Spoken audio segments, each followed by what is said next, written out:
unfortunately, what's really the travesty is they sacrificed to get there. Oh, yeah. They missed out on experiences. They worked extra time. They're doing everything they could to help themselves and their family out, but they're stuck in the wrong game, the wrong game of deferral, of delay, of sacrifice, of scrimping, of budgeting, and of saving. And we lose who they are through value creation. The number one thing you can do is learn how to create more value and add more value to the world. That's what's going to bring about more cash flow. Money can be complicated. Let a nerd help you. We're here to demystify the complex nature of money by getting you answers from financial nerds and whiz kids. Welcome to Ask the Money Nerds, a weekly segment of the Wealth Labs podcast where we answer your most pressing money questions.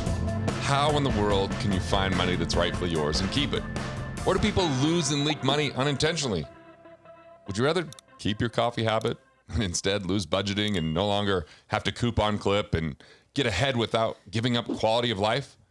What habits can you implement to build cash flow, find money, and improve your finances today on Ask the Money Nerds?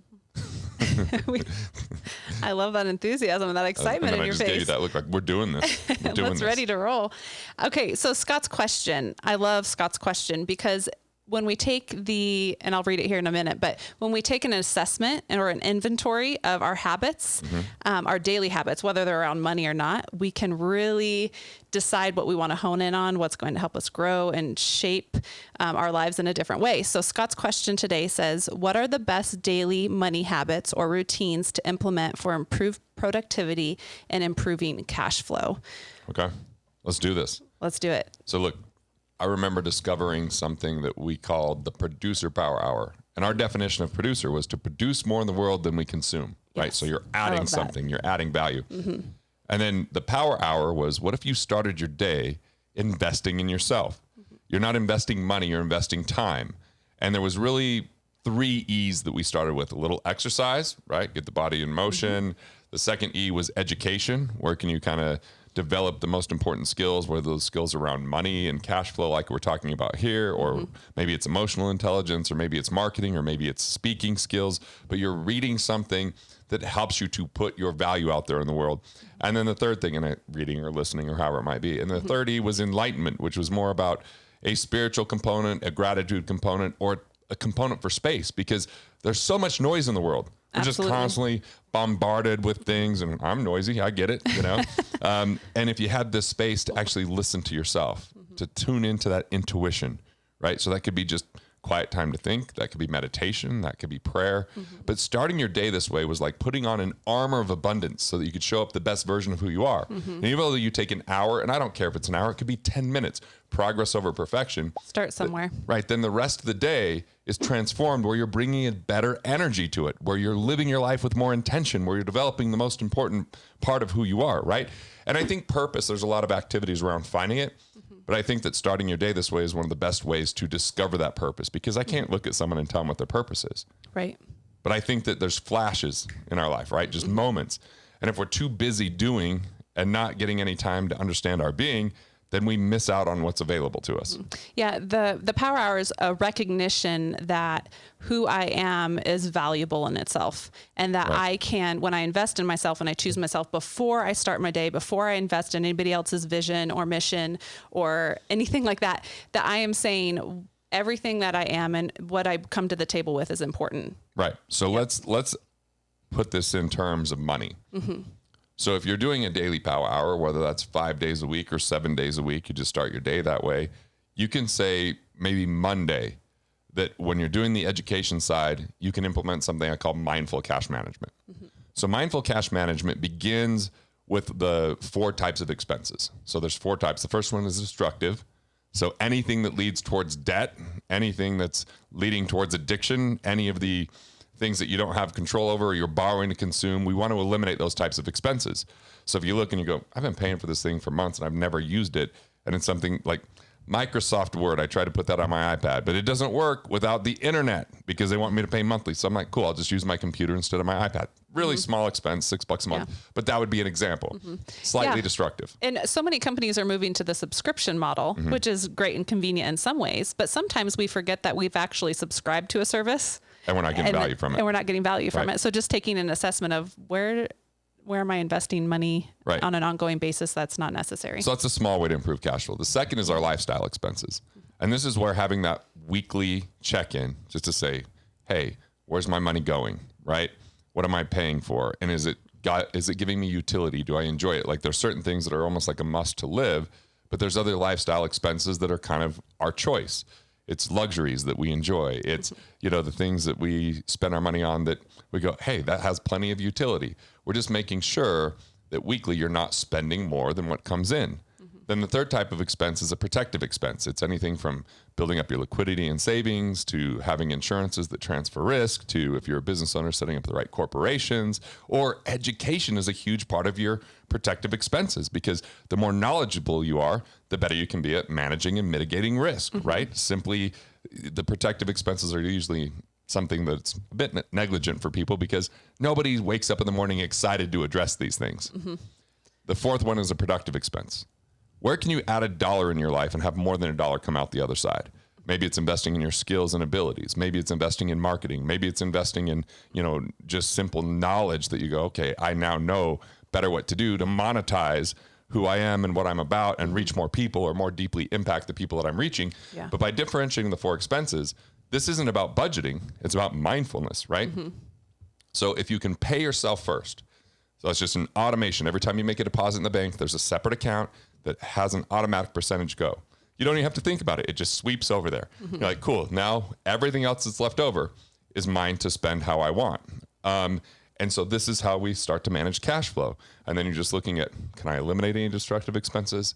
Are there any lifestyle expenses that need to be managed and maybe I can wait on because they're not that important and they're taking away from where I want to go? Protective expenses, I need to address that so that my money's not just wiped out with one financial surprise. And then productive expenses, where can you really increase those, right? So this is an important part of cash flow. Now, in all these types of expenses, I think it's important to really look at where can you find money that's rightfully yours, right? And that's the 4 I's. Yep. The IRS. Are you tipping the government? Let's stop doing that. Absolutely. Interest. Are you overpaying on your interest because you haven't refinanced or restructured your loans or renegotiated your interest rates? Investments. Are there any underperforming investments that could cash out and pay off the loans? Are there any investments that have hidden fees or commissions? And if you can get a little bit of financial detective work to figure that out, you can keep more of your money. And is there a way to protect the downside? And the 4th I is insurance. Are there duplicate coverages? Are there improper structure? Can you raise deductibles so that you just cover the basic things on your own and then have the insurance kick in for the more catastrophic type of events? So this is part of, your power hour is on Mondays. You just look and say, okay, where am I at paying myself first? With the money that's left over, I didn't go out of bounds. I didn't spend more than what was left over, right? Because I just got too excited and bought something. But if we borrow to consume, that leads to debt. That harms cash flow. So part of the money habits could be you could pick a day where you're like, that's my money day for education.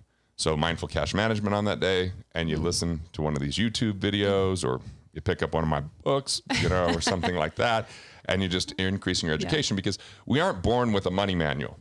We get money before we've probably ever read anything. And unfortunately, a lot of what we read around money, and look, I've been part of this problem, I'm confessing here, is that a lot of times the people that are teaching us have an agenda of how they make a living. And so it's really hard to give quality advice if it's coming from Wall Street that just wants your money. And that might not be the right thing for you because maybe it's time for you to start a business. Maybe it's time for you to invest in your skill set. And investing into a retirement plan might be problematic because it doesn't help you build cash flow today. It doesn't help you understand how to make more money, or you haven't had financial education on how to keep more of the money that you make. And I think people skip those steps far too often. How do you make more money? Number one. How do you keep more of the money that you make without cutting back? And they go right to, how do I make money on my money? Yeah. And it becomes speculative. Well, I should do gold. I should do cryptocurrency. I should do real estate. I should do mutual funds. I should do a stock. And the thing is, before you've really invested in your investor DNA and discovered what type of investor are you? What are good investments for you? What can you do to create economic independence? This is such a huge factor, economic independence. Let's see if you can define it for us. Economic independence is when you have more money coming in than expenses, right? But that money's coming in on a regular basis from assets. Yeah. Or from businesses that don't require your every single day involvement. It doesn't mean that you just set it and forget it and it always works out. Right. A lot of people will say, I want to learn how to get passive income. Would you differentiate the two, like, economic independence and having reoccurring funds coming in? But it's not necessarily passive, right? But that's just a term that floats around in the financial world a lot. Right. I think that we've been lulled to sleep thinking that investments should be passive. We hand our money over and we make our money work for us. But the problem is, if that money isn't actually doing what we want it to do because it's taking on too much risk, there's too much volatility, there's too many fees, it's not creating cash flow, actually funding retirement plans can slow down our economic independence. I want people to be more active with their investments than less, meaning especially in the choice. Like if you're going to invest in real estate, be willing to say, that's not a good deal. That's not a good deal. That's, this might be a good deal. Let me investigate it further rather than just handing it over to someone saying, well, they're the expert. I'll just trust them. Now, let me be really clear about this. There are extraordinarily intelligent, smart, brilliant people on Wall Street, but a lot of those are working for themselves or working for hedge funds. And there's a lot of people that are handing their money over and it's not working hard enough for them. It's not doing enough for them. It's about accumulation, which is waiting for 30 years, compounding your interest and hoping that's going to take care of some future date. I want people to focus a lot more on how do you create cash flow. And Investor DNA would say, what category are you going to focus on? For some people, they're brilliant real estate investors. That's a good category for them. For others, it's a horrible idea. It's a train wreck. They're going to end up over leveraging and have negative cash flow and say yes to deals that weren't the right deals because they were just thinking that was going to be a good thing. Or people that get really hyped up because cryptos sound so good and Bitcoin, and they get in at the wrong times and they didn't really know what they were doing. We've got to get more educated. And I think we've kind of weakened society by saying, you can never figure this out. Just trust the experts. Well, a lot of experts are salespeople, not experts. Yeah. It's like whoever is selling us on an idea or a product, we really have to look at where are they incentivized? Right. And those are questions that we can all ask people. It's hard to, navigate all of this, but when you begin to ask them those questions, you might get a more clear idea on how they're incentivized. And that's going to help you understand why they're pushing a product or a service to you. Right. Follow the money. Yeah. Look at the compensation. Absolutely. Look, I had to stop selling life insurance in 2005 because it was really lucrative to sell it. And if I kept selling it, I have a bias towards overfunded whole life. People have to know that if they're watching the channel and listening to everything that we're talking about, because I like security, I like stability, but I don't think that's the end all be all. It's a storage facility for your money. Yeah. That you could then use that cash for other things. But what you use that for depends upon who you are. Where can you create cash flow? For me, right now, I think that's private businesses for me. Okay. Yeah. Private businesses are there ones out there that can support Wealth Factory and our mission and vision that we could acquire, that gives us new ability, it gives us new infrastructure, gives us better reach, it gives us a good team. That's what I'm looking for. And I have to be picky. It's been a long time since I bought a business. It's been 6 years. It's hard for me to be patient. You know me. I'm not the most patient person. You're a quick start. So passive income, it's a degree. It's a kind of continuum. Completely passive, I don't know a lot of that exists because a lot of times it's just money passing people by. Yeah. But making your investments more passive, meaning there's recurring revenue, it keeps coming in, but you still monitor it. Yeah. You still are responsible for the management of it, but you're not dealing with it moment to moment every single day. And rather than having an investment, you wait for 30 years to find out if it pays off, having that cash flow come along the way. So you get more active in the selection and then you get more passive in the ongoing management. That's kind of the goal here. Yeah. And when I'm hearing you say passive doesn't mean that you're not tending to it. So I think sometimes passive for, even just in my knowledge and for other people, passive means I'm not being mindful about it. I just kind of set it and forget it, like you say sometimes. But there's more to it. Right. And so mindful cash management versus budgeting. Budgeting is every dollar you're saying, okay, how much do I have that goes towards these types of things? How much do I have to go towards these types of things? It requires a lot of energy. Totally. And if someone is spending more than they make, they should go get advice from a different channel and they should figure out how to budget because you're going to be in a wreck. You're going in the wrong direction. What I'm wanting people to do is be mindful about the flow of their money and invest in themselves and look to expand what they're making, look to make more, look to increase that income and then increase their quality of life, but have an automatic percentage that's set aside. So as you make more money, it's not automatically spent. You're taking that percentage and setting it aside. And then you're just looking at the rest of the flow of your money and saying, And then economic independence is how do you create enough cash flow to cover those expenses so that it's coming from your assets, not from your direct active income. Yeah. And so we all have to become better investors to do that. And it means that we can't just set it and forget it, invest early, often, and always, wait for it to work out, and trust the so-called experts. We have to utilize experts to increase our own knowledge so that we can be responsible and in the driver's seat of the decisions. So we utilize experts instead of rely on them. Being overly reliant is risky.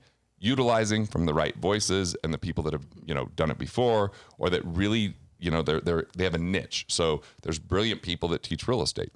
I'm not a big stock trading guy. I just don't think it creates enough value in the world. So there's people that can teach it, but they can't teach people how to govern their emotions. And so a lot of those things get sidetracked because of the emotions. So know who you are, know how you operate. And if you're not willing to be a little bit more active, that's why I think cash flow banking at cashflowbanking.com is helpful, because sure, you're not going to get a home run with that.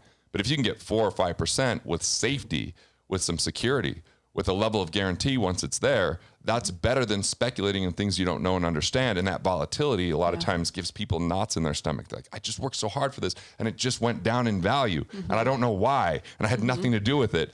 And that lack of control is actually creating far too much chaos. So the good news is you don't have to know everything that there is to know about finance. You have to know a few things, but know them really well, and life gets increasingly better. Yeah.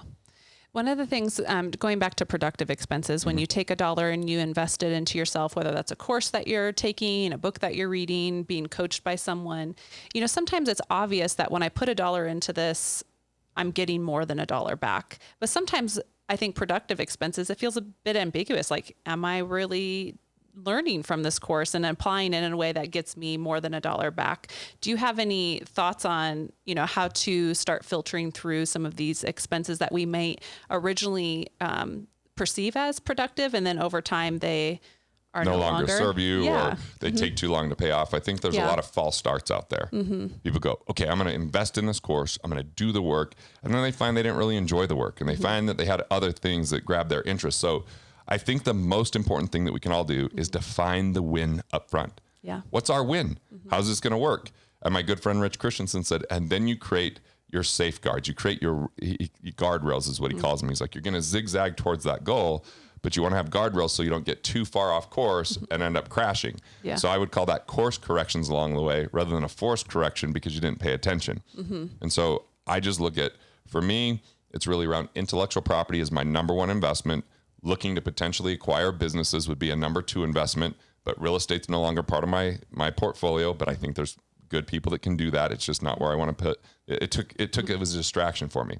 I don't invest in the stock market. I've had no money in the stock market for a very long period of time. I haven't had to deal with that volatility. I haven't had to deal with, those major losses. It's just not my investor DNA. It might be for a few people, but far too many people are doing it without the knowledge. Yeah. There's plenty of opportunity out there. It's just that most people don't have cash on hand when the opportunities come, because rookie investors always stay invested. Pros sit in cash and then they capitalize when the time is right. The time is going to be right. There's so much opportunity coming everyone's way because it's a chaotic economic time. Yeah. And that chaos provides that opportunity for those that are prepared. So get access to cash. Focus on your cash flow and your cash management. Take all your assets that aren't producing cash flow and start looking at ways you can deploy it to create cash flow. And unfortunately, most people just want a really easy answer. I hand my money over and everything works out. But that hasn't worked out for far too many people. 95% of people are not economically independent at age 65. They still had a retirement plan, but the retirement plan didn't get them where they thought they wanted to go. And with every year that it's not there, there's a year that they lost time value of money. There's less time to make it work out. Yeah. And unfortunately, what's really the travesty is they sacrificed to get there. Oh, yeah. They missed out on experiences. They worked extra time. They're doing everything they could to help themselves and their family out, but they're stuck in the wrong game, the wrong game of deferral, of delay, of sacrifice, of scrimping, of budgeting, and of saving. And we lose who they are through value creation. The number one thing you can do is learn how to create more value and add more value to the world. That's what's going to bring about more cash flow. And then you just got to make sure you learn how to create that cash flow, how to make that money. Some people give their talents away for far too long for free. And there's the book Give and Take by Adam Grant that says those people that give too much without getting anything in return end up at the bottom. You got to be the givers that also make sure that you're getting paid for what you're giving. And if you can really discover that, I think that there's an extraordinary world out there, and we've got plenty of problems, Stova. Plenty of problems. And the bigger the problem that gets solved, the bigger the payoff. So where can you be part of being a problem solver rather than just pointing out problems? Where can you be part of the solution rather than just complaining? And where can you develop who you are, knowing that it's going to feel scary at times, but mistakes are part of the process. Try to make smaller mistakes rather than wait. And then the big mistake is that you never got started, that you never defined your win. You never knew what success meant to you, and you let society define it for you. So there's a lot to this. There'll be plenty more videos to talk about it. But, I think the important thing here is you create your morning ritual, right? You build out mindful cash management, knowing where there's a flow to your money.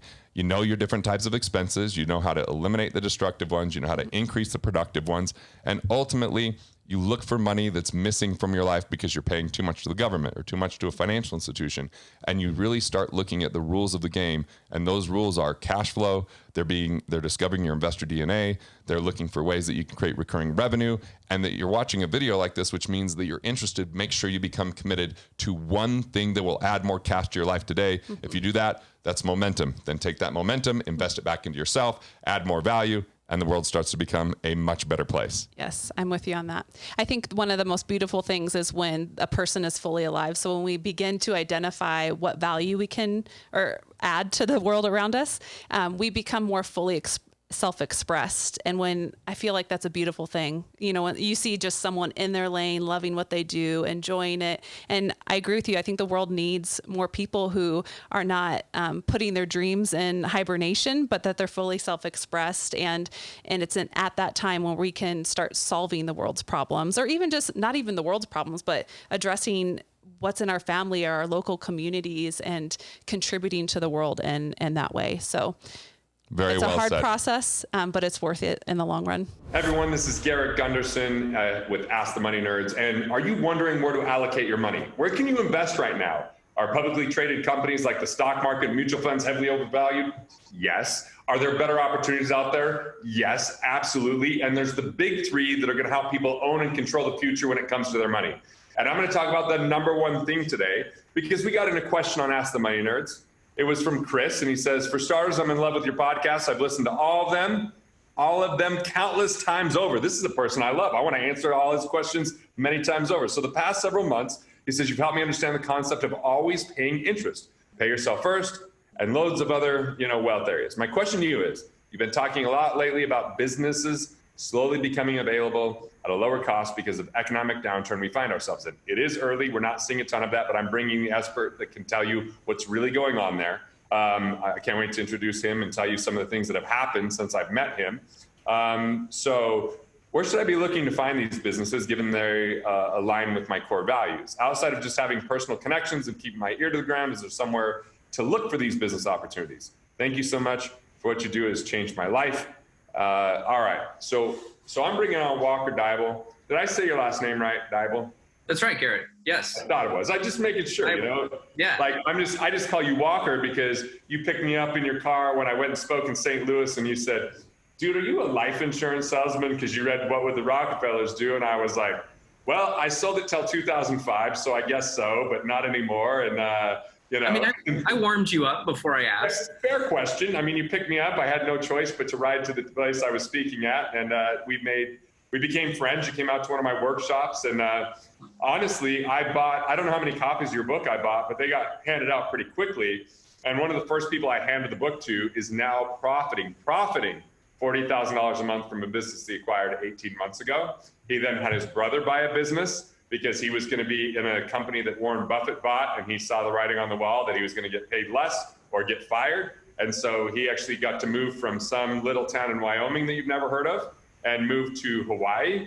And his business is profitable and got him a great place where he can see the water from his house. So that's just one person. And he just keeps sharing it with person after person. So he gave away all the books that I had, and now I have to just have people who get it on their own. But you wrote a book called Buy, Then Build around acquisition entrepreneurship. And I am telling people, buying small private businesses with $2 million of revenue or less is going to be one of the crowning ways to create cash flow, to have a little bit more influence over your money, and to get bargains where these highly appreciated stocks are at huge price earnings ratios, huge multiples that we would never consider buying with a small business. And you're talking about how you can do this with the same small down payment as a mortgage for many people. So Walker, I know you do a million things. I was on Amazon Prime and I saw your name for something you produced on a documentary. I'm like, dude, talk about a serial entrepreneur, buying then building. I don't know how many businesses you own at this point, but I think you were just having a child when I saw you first, and I'm like, hopefully you're spending some time at home.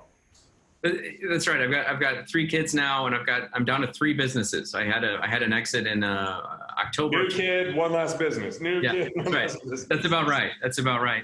I mean, there's so much to unpack with what you just said, Garrett. Like basically, what I want to hit home is, if you just start with the baby boomers alone, right? There's $10 trillion in business value that needs to change hands. Okay, and on January, trillion in business value. 10 trillion, yeah. And it comes down to, there's like 12 million businesses, and it comes down to about 420,000 companies that need to transact every year for the next 10. Now, if you look at the middle market, which is sort of like, 25 million and up, it's only about like, 2,000 to 3,000 companies a year. So you're talking about like healthy 400,000 companies looking to transition. Now, in January 1st of 2018, the SBA came out, and Small Business Administration came out and said, listen, it's easy to get a cash flow based loan on these middle market businesses, these like $50 million transactions. And when I say cash flow based loan, what I mean is a loan for an acquisition based only on the cash flow and not on the assets of a business. Okay. And on January 1st, 2018, they came out and said, we're going to offer cash flow based loans on smaller companies under $5 million in transaction value. So, which is 98% of companies. That's about right. Yeah, that's about right. It's something like that. No, 96%. Or less than $1 million, right? Yeah, that's right. So so then you go from, there's like 4% of companies are exceed $1 million in revenue, right? And so the concept here is that there's like 400 and, call it 18,000 companies that need to transfer. And Garrett, we're talking about 45% of the US economic engine lives with the baby boomers right now, and it needs to transfer. Okay. A lot of these businesses found product market fit and sustainability during a time when the internet didn't exist. And so simply the fact that there's a whole nother, business asset class out there is proof that, we've hit the tipping point of online marketing. And then we have this huge infrastructure of businesses that came of age at a time when none of that existed. So I hate to say that there's a lot of low-hanging fruit out there. It's hard to do. It's hard to implement. But for the right people that are ready to take it on, it will be the investment opportunity of our lifetime. All right. So it's the investment opportunity of our lifetime. How does someone go about finding a business? How do they go about making it profitable and they acquire it? And what are the mistakes? So I'm giving you a 3-question preview. Pick your favorite of the 3, then we'll tackle the next 2. Okay. In no order specifically, let's talk about how do you find these companies, okay? Let's go with the biggest mistakes. They're actually intertwined, okay? The thing is that 9 out of 10 people that start looking for a business to buy are never actually going to pull the trigger on anything, okay? It's a crazy statistic. It parallels that of startups, right? And I think it has mostly to do with mindset. In other words, if you are an investor and you're looking at, a startup business and they sort of come out and pitch you, right? It's like, here's my slides. Here's why you should invest in me. Here's why you should give me, your money. And a lot of that kind of transfers to, and when you're making, stock picks or anything like that, it's this sort of like, sell me on the opportunity and then I'll spend my money. A lot of times, first-time buyers have the same kind of mentality when they go out looking for a business. They sort of sit back, put their feet up on the desk, and they're like, all right, why should I buy your company, right? And the concept is actually reversed, right? You need to pretend it's an interview that you are the CEO you're interviewing for the CEO job, okay? Like someone who grew their business from scratch. It's their baby. It probably put their kids through college or, has basically it's the biggest asset that they own. They don't, the money needs to make sense, but they're going to make a decision on all of the qualitative things that come along. Okay. So the first is sell yourself. Don't look to be sold. Okay. Number 2 is work with a sense of urgency. A lot of people are like, hey, this will happen when it happens. I'm looking for that, gold nugget or whatever. And they're not working with a sense of urgency. And if you set a goal for yourself of like, hey, I'm going to buy a business in the next 6 months, that's really aggressive. That means you need to find that company in the next 90 days and you need to start the closing process. Okay. And if you're working with that sense of urgency, you will find your opportunity. You won't sit around and wait for, that absolute perfect marriage, right? Like when we're all like children, we think there's like one person out there for us, right? By the time we're 40, we realize, I mean, you know, there's probably a couple dozen people that would have worked. Your poor wife, dude. I mean, I'm a premier romantic and a hopeless romantic. And so I believe, you know, I met the one person that could tolerate my BS and still love me somehow. That's true for you, but for most people, right? Like it's sort of a life decision that happens at a certain time. You're a little, you know, you're a little 1%. There are 8 million people out there, so yeah. And so the thing is there's a lot of relationships that could work, right? There's a lot of businesses that make a lot of sense, right? And the thing is like understanding the underlying drivers that are important to you and the growth opportunity that is right for you and what you bring to the business is the little thing that makes the big difference, okay? In other words, most people will look at a business opportunity or an acquisition opportunity as sort of like what's on the menu, right?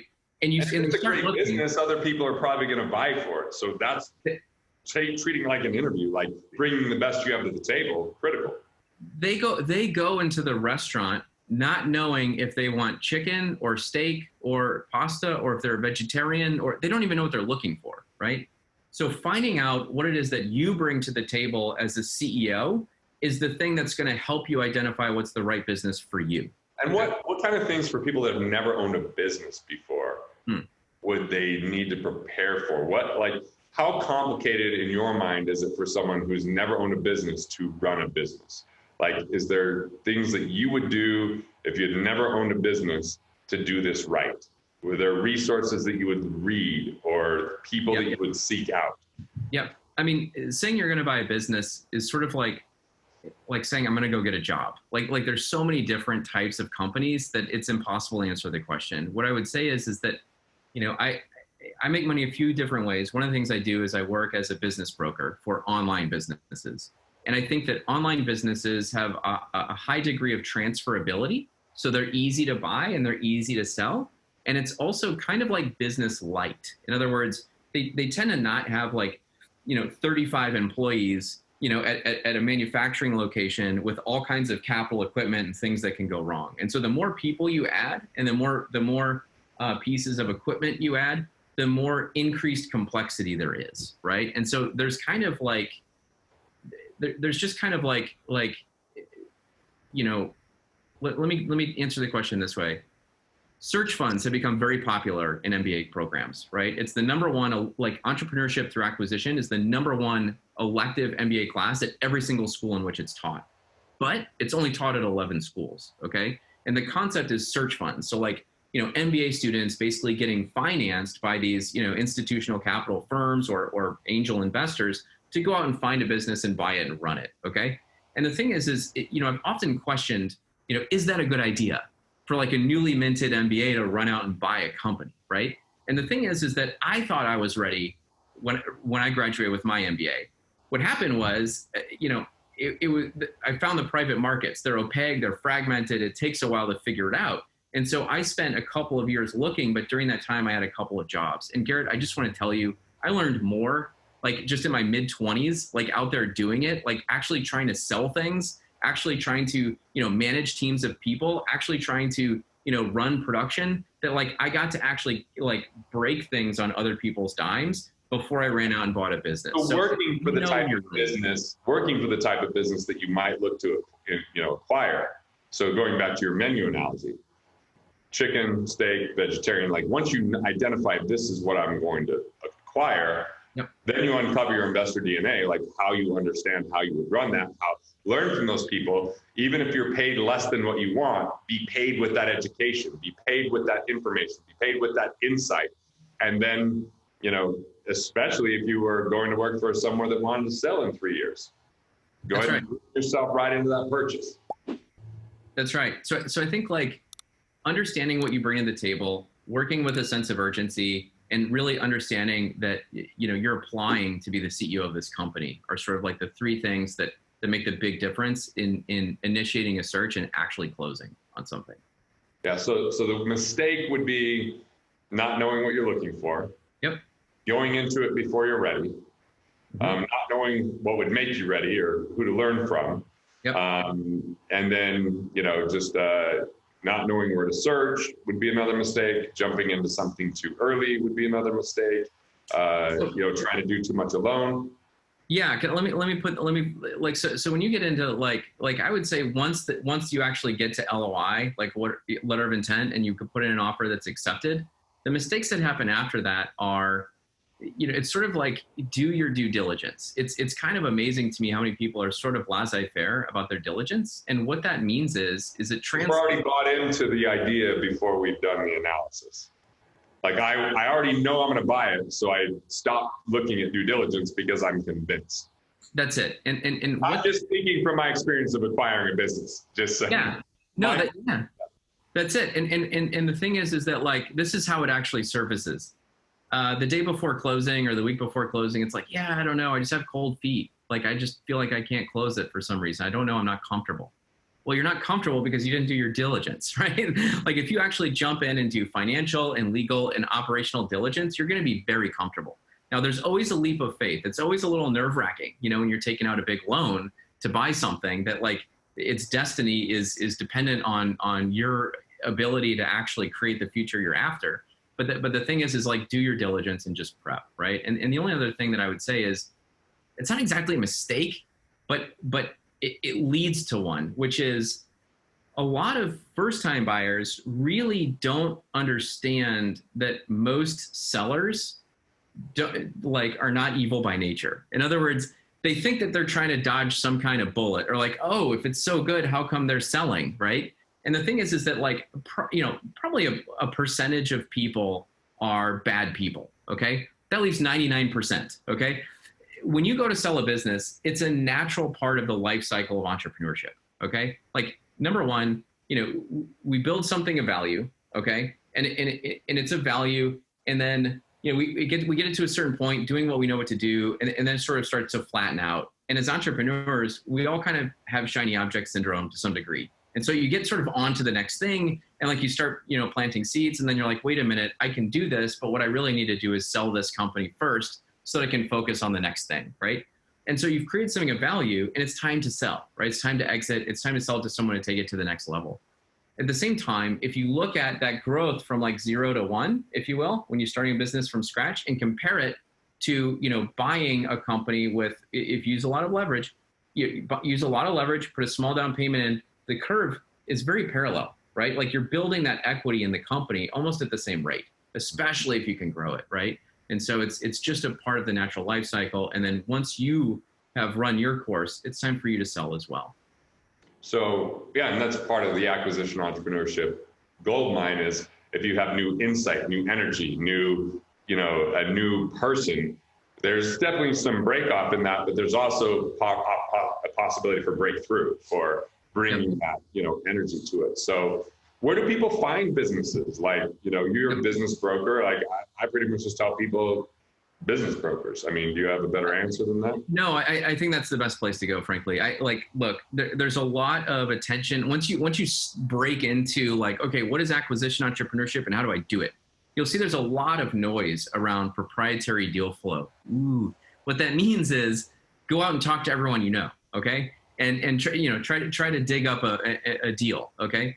The thing is look, I spent a lot of time trying to do that myself. Off market deals happen all the time, okay? It happens. But number one, every business owner who hasn't talked to a business broker yet or gotten a valuation, or business broker, by the way, can be called intermediary, investment banker, M&A advisor, it doesn't matter, okay? If they haven't talked to someone and sort of gotten a valuation and understand the process, everyone knows that their business is worth like 20 times EBITDA, okay? And, that's not how the private markets work. But and EBITDA, for those that haven't heard the term, you hear it a lot, especially in this type of, transaction. It's earnings before interest and depreciation and amortization, right? Amortization. So basically, it's looking at a more clear picture of what the profitability or revenue is after certain expenses are taken out or certain things have minimized. So, yeah. Indeed. It's an attempt to neutralize earnings independent of management decisions. Like if this business is a box, like how much cash does the box generate that I can use, right? Like that's the concept. So 20 times EBITDA would be okay for a publicly traded firm with, $1 billion in revenue. Yeah. For, you know, $1 million business, you're probably looking somewhere between, you know, 2.5 times and 4 times, right? Depending on 10 to 20% of what they're, you know, yeah. excited about. Yeah. So, another reason why I'm excited for small businesses, because I'd rather do 2.5 than 20. You know, like if I'm buying a small piece of a publicly traded company because I own a share, well, I'm buying that and I'm basically saying it's worth 20 times more than what I'm paying for it, essentially, right? It's like a 20-year potential and where it's going to go to. Or if I'm buying this other business, I'm like, I'm buying it today for 2.5 times what the EBITDA is, which is different than even revenue. And so it's just there's a lot more upside potential or immediate cash flow, which most stocks don't produce a lot of cash flow, but a private business could. I've interviewed some of your clients and, you know, that made it profitable after 30 days and had a really good stream of cash flow after 90 days or 180 days. So, and part of it is they had expertise in that arena and they focused on some things that the other owner just didn't know about, because a lot of these entrepreneurs are good with ideas and starting something, not good with managing it and the details behind it. So, you know, and what I find is a lot of people that aren't business owners are very detail oriented. They usually work in an organization rather than start something. So, you know, in the Myers-Briggs world, like an SJ, like a methodical, less likely to start a business, but maybe the perfect candidate to buy a business and improve everything in that business, right? So just as an idea there. Mm-hmm. You know, this morning I was talking with one of the members of the acquisition lab that I run, and she was asking about, we were talking about, you know, the book Traction. Yep. Gino Wickman, right? Yep. And Gino Wickman has the visionary integrator dynamic. And what I want to tell you is I read that while I was CEO of a book printing company. Okay. And I was like, I don't need I'm the visionary and the integrator. I can't afford a visionary walking around, you know, and I also can't afford to leave the business and just walk around being the visionary. Right. So I had to be both. And so what I came up with before I read the book was actually revenue generator or profit maximizer. Okay. And I feel like if you're in not a high growth business, or you're in more of a mature business or something like that, I feel like you kind of resonate in one of the two places. And then along the way, I've sort of realized that in high growth companies, the visionary integrator roles really make a lot of sense. And so I came up with this idea that they actually overlap with each other, and you end up with quadrants, right? And it's sort of where do you fall, and what's the right business opportunity for you? So to your point, there's a ton of people out there that just want to manage a going concern. And, if you take this sort of 3x, multiple of EBITDA kind of earnings of valuation that we're talking about, Garrett, what you're talking about is, putting 10% down on a business, getting a 90% loan on the business, and then off of the price, you're making a 30% return. Okay. And then you cut that in half if you maximize the loan, right? So you're still making 15% on your money right away. Now, the argument against that is yeah, Walker, that's great, but I'm putting my time in, right? And so I should be making a salary as well. Yeah, you are, right? I mean, this is your salary, but the point is you also get the asset. So you're working your cash flow statement, you're working your personal income statement, and you're working your balance sheet simultaneously. Yeah, you have more control over the outcome of your income. You have more influence. And I think this notion of passive investing, where we just give people our money and then money comes in every month, is a faulty notion. The reality is the more active we are up front to buy an asset that can continue to generate revenue, the more passive it becomes over time versus just watching our money pass us by. And this is the travesty for humanity, is that we've been taught, trained, and educated, hand your money over, wait for 30 years and it's all gonna work out. Well, 95% of the time it does not work out.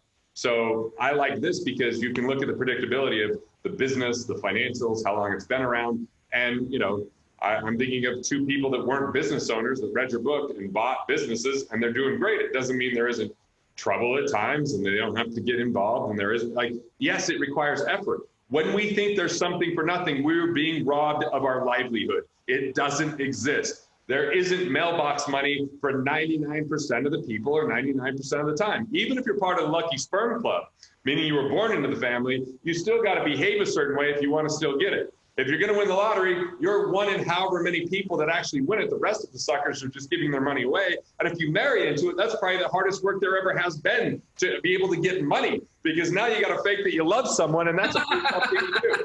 So I look at this as a much better alternative here, right? So Walker, thanks for answering those questions. I got to have you back on to Ask the Money Nerds, because we did get more questions around this. But I will say, I don't endorse a lot of books, because first off, I only endorse books that I read. And what most authors do is say, hey, I want you to endorse my book. Can you have it to me by Thursday? And it's Tuesday. And I'm like, well, I can't. But you actually got me the book, got it to me on time. I read every page of the book, and I personally wrote the endorsement. Now, I don't know if you massaged it or made it better, but I did write the endorsement that went into the book. And then I endorsed it so much that I bought a bunch of copies. We handed it out to clients, and I consistently introduced Walker to people and connect them into my team, because this is an important part of our future when it comes to investing. And a lot of the financial people out there don't get paid on a transaction for you to buy a private business, including my firm. We're not paid on that. I don't care. I'm here to make sure we're doing the right things so that people can get ahead, because there's going to be a major transfer of wealth. And this is one of the 3 avenues that transfer happens. Make sure you're on the right side of that transfer. You can help out your employees. You can help out, the people that are your customers, rather than just watch your money dissipate when you're in an overinflated stock market that has no accountability. So, Walker, any final words before I bring you back on and interview you again?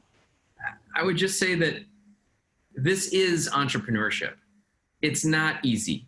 To your point, it's active investing. Okay. So you can be active and uninvested, like at your job, or you can be invested and passive and enjoy your $1 a month return, or you can combine them together and, create something that is truly special and built around you. We're going to go through and dispel the money myths about age. And look, maybe if you're totally retired, yeah, there's some definite challenges as far as expanding your means at that point. But I'm excited to address this, because it doesn't really matter your age. There's certain fundamental principles, processes, and really methodologies that if you employ are going to work regardless. There's certain advantages being younger. There's other advantages of being older. So we'll discern through and kind of sift through to help empower people. So Chief of Staff Stolba, Ask the Money Nerds. Here we go. Let's do it. I look super intense. I was like, here we go. Like, that was crazy. Yeah. You didn't even, you're just used to me being intense. It doesn't even bother you anymore. Okay. William is writing in today. Nice. He says, I've just recently started to absorb your videos on YouTube, and all I can say is I wish I started sooner. I just turned 50. Congrats on that. Hey, I'm 41 at this time, so not that far behind. Yeah. I won't say my age. 35. Yes, I am 35. So he just turned 50 in the last year, and I just now started to really become interested in personal wealth. Let me say, yes, I'm an idiot. You're not an idiot, William. We don't believe that. I've made plenty of financial mistakes. That's how I figured this. Haven't we all, right? Very expensive things. Yes. Yeah. Unfortunately, I haven't been surrounded by the most financially savvy people. I've begun my journey in real estate investing, taking baby steps towards building my portfolio. I'm still an employee, but have had my eyes open to the benefits of becoming an entrepreneur. Could you do a video for us older students that have gotten a late start? I believe there's a huge number of us out there that would benefit. Please continue putting out amazing content. Thanks for that, William. Regardless of your age, let me go through the things to do no matter what age. Yes. Set up a wealth capture account. Mm-hmm. This is a checking, savings, money market to build liquidity. You want 6 months of liquidity, 6 months of savings set aside for your personal expenses. Mm-hmm. That gives you staying power. It gives you more peace of mind. And you just want to automate paying yourself first. Yeah, it's a game changer. Every paycheck, I don't care if it's Social Security. I don't even care if it's a student loan. You want to get in the habit. The amount doesn't matter. The habit does. Okay. The second thing is learning about cash flow banking as a way to boost that wealth capture account, to move it to more of like a wealth creation account than just capturing it. So it's more of a midterm strategy to boost that. Once again, even if you're older, you're going to get a lot less death benefit, but you could still enhance your cash value with what's called paid up additions or PUAs. I always want people to invest in their skill sets. Thinking that I graduated from school, now I've got my education. Nope. You didn't get your education. You got part of the process. Mm-hmm. Be a lifelong learner. Yeah, I think that's a good differentiator. Is there's a difference between schooling and education. Okay. Schooling is, the 4 years you go to college, the 2-year trade school. Education is lifelong. It's consistent. It's over the course of many, many years. Yeah, I'm in like an self-discovery unlearning phase right now. Like, what are the bad habits? What were the false beliefs? What are the things holding back? Like, and just allowing more. But there was a time where it was all about the financial IQ, 26 straight months flying somewhere and interviewing people in my early 20s. And I still am always looking to learn there, right? Yeah. With the other money nerds kind of schooling me on what's going on and updating me and reading. Definitely that's still happening, but there's a certain amount of foundation that's been built there. Yeah. So investing in yourself, definitely the next piece, whatever that means with developing your skill sets, expanding your means where you can create more value out there. And I don't think age matters. We've seen that with technology and the internet. It's made that less of a race, culture, where you're born. I get it. Third world countries with poor internet, still pretty complicated, still difficult to get ahead. I was just in Guatemala, and what amazing people that I met there.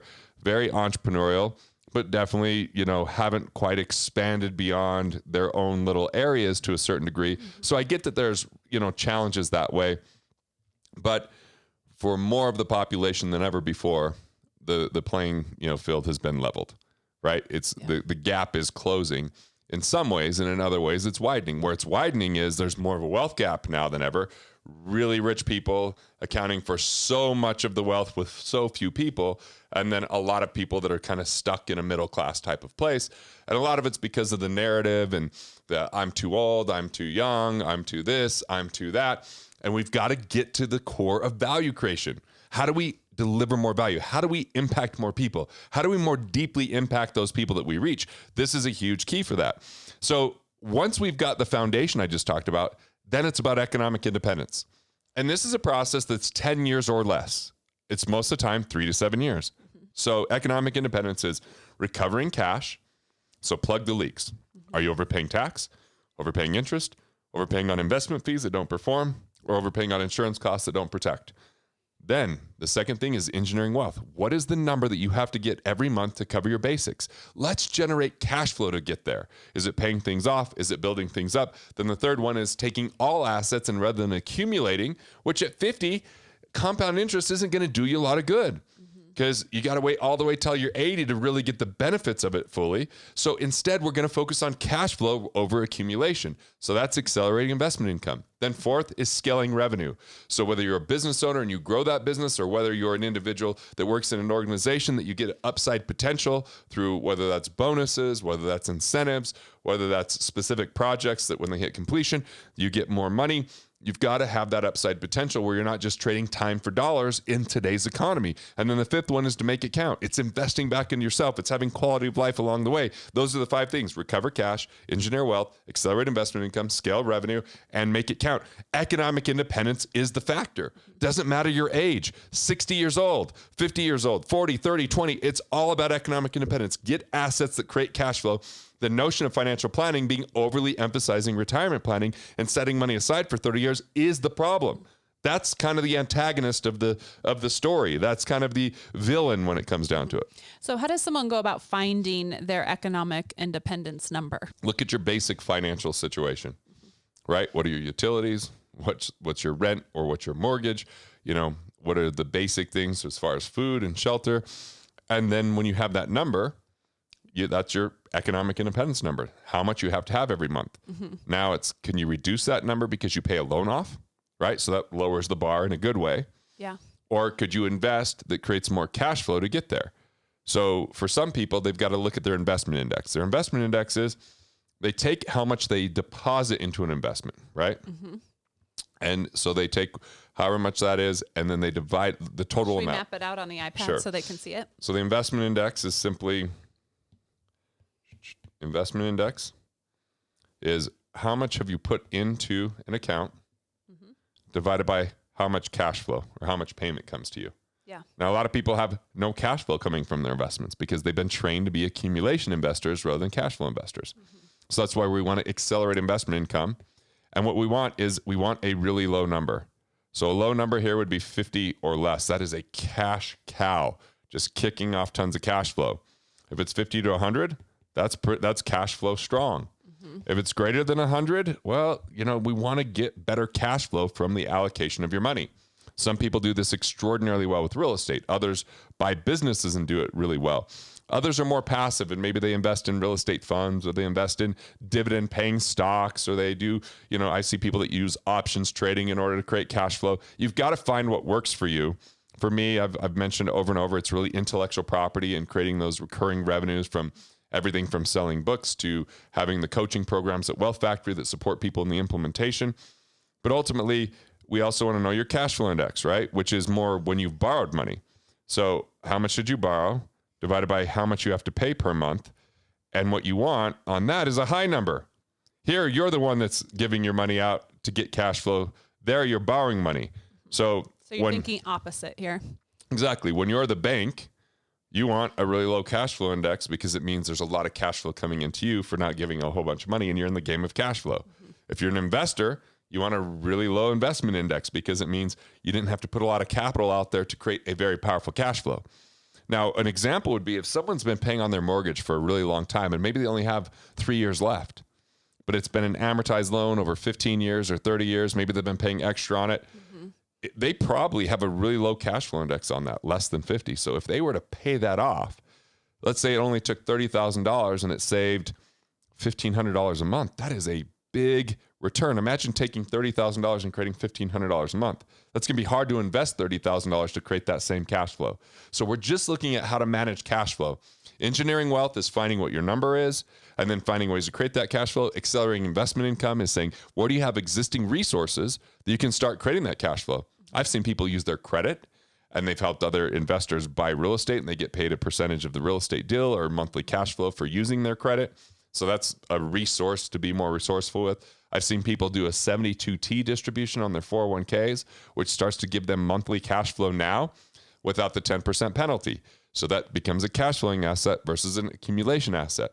Or obviously people do real estate and they rent it out with single family, duplexes, fourplexes, commercial property that is cash flow positive. That's another example, right? But you got to look, are you better paying something off because you have a low cash flow index, or do you have a low investment index, which means you have a really good cash flow where you're putting money in? Like you said, it's the opposite.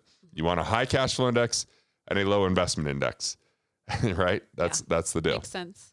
One thing that you said earlier about compound interest. Right. I think there are a lot of assumptions about what compound interest is and how it may benefit us. Do you want to speak a little more to maybe the myths of compound interest and clarify what that really means? Compound interest feeds this formula that people believe that wealth is a function of money times rate times time, which is how much money can you put in?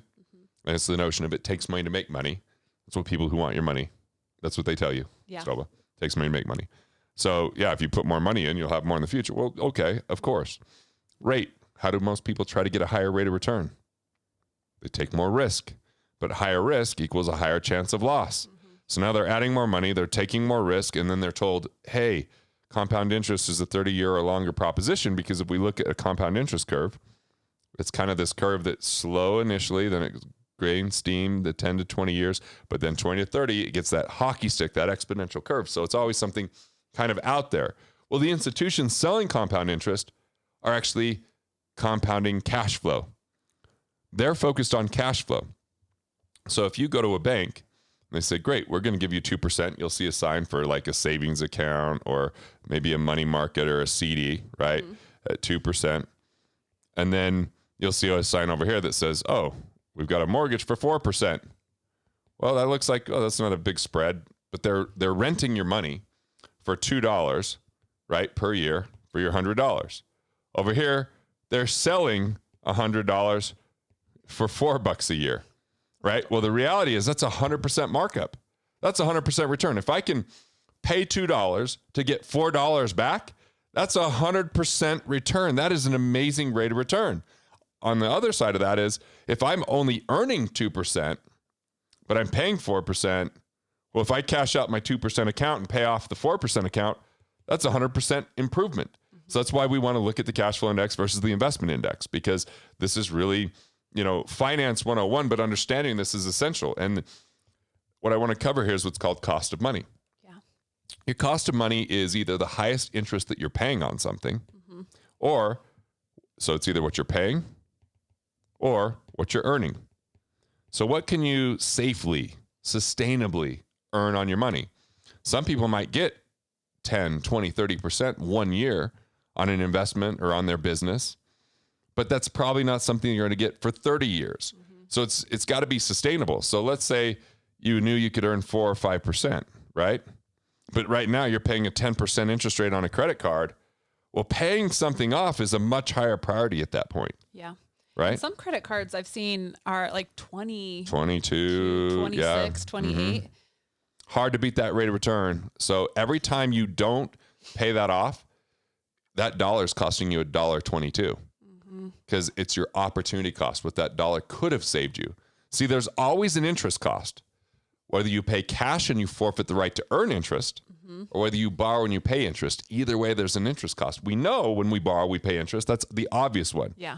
The less obvious one is, oh, I'm forfeiting the right to earn interest. That's opportunity cost.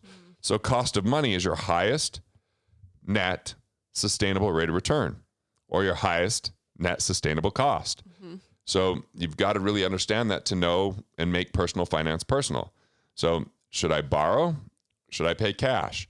Well, first off, what's the peace of mind? If you borrow and it's something you've borrowed to consume, you're going to go into debt. Never borrow to consume. Yeah. If you borrow to acquire an asset that's creating cash flow, make sure you know how to manage that asset, or otherwise that could become destructive. But understand your cost of money to know whether how you manage all this, and whether you pay off a mortgage.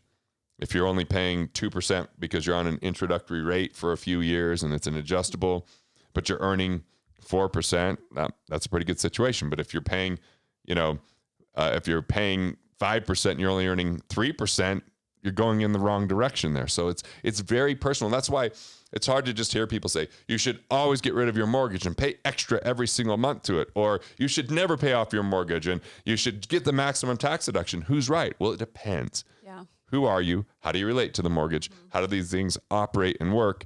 So, learn your investment index on all your investments, learn your cash flow index on all your loans. Understand that this notion of wealth equals money times rate times time is very limiting. It's what I would call the accumulation philosophy. What I believe in is the velocity or cash flow philosophy. So if we look at velocity, it's how we kind of measure how often the money circulates in a given year in the economy. That's just the GDP divided by the money supply. So GDP, gross domestic product, that's essentially our output, divided by how much money is in circulation, which is our input.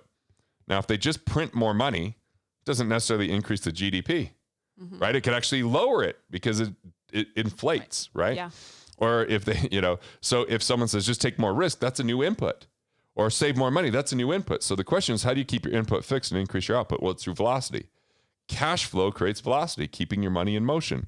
Being efficient, plugging financial leaks. That keeps more of your money without having to work harder or scrimp or save or sacrifice. Or most importantly, scale. How do you increase your output by being more strategic with your initiatives and what you do to deliver value, right? Through technology or automation or, delegation.